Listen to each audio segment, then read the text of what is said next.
নিষিদ্ধ লীগ যাদের আজকে মৃত্যুবার্ষিকী পালিত হচ্ছে সারা বাংলাদেশে, কিন্তু শোকের মাতম করার মতো আজকে তাদের লোক নাই, কারণ তাদের অপকর্মই তাদের কবর রচিত করেছে।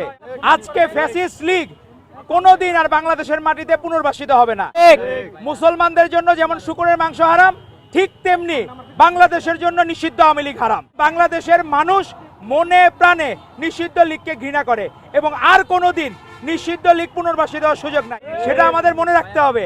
আজকে দেখলাম অনেকের মধ্যেই বিভিন্ন ধরনের ইন্টেনশন। আজকে দেখলাম যে আমাদের সাংবাদিক বন্ধুদের উপর যারা কষ্ট করে গতকাল রাত থেকে সারা বাংলাদেশের সকল জায়গায় সতর্ক অবস্থানে ছিল বলেই, সাধারণ জনগণ সতর্ক অবস্থানে ছিল এবং নেতৃবৃন্দ সতর্ক অবস্থানে ছিল বলেই আজকে আর লীগ কোথাও খুঁজে পাওয়া যায় নাই। আজকে ঢাকা শহরের বিভিন্ন জায়গায় ঘুরে আজকে তখন এই যে আপনাদের এই 32 নম্বরের সামনে আসলাম, তখন এইখানেও দেখলাম কোনো এদের ছিটে ফোটা নাই। বাংলাদেশের মানুষ মনে প্রাণে নিষিদ্ধ লীগকে ঘৃণা করে এবং আর কোনোদিন নিষিদ্ধ লীগ পুনর্বাসিত হওয়ার সুযোগ নাই।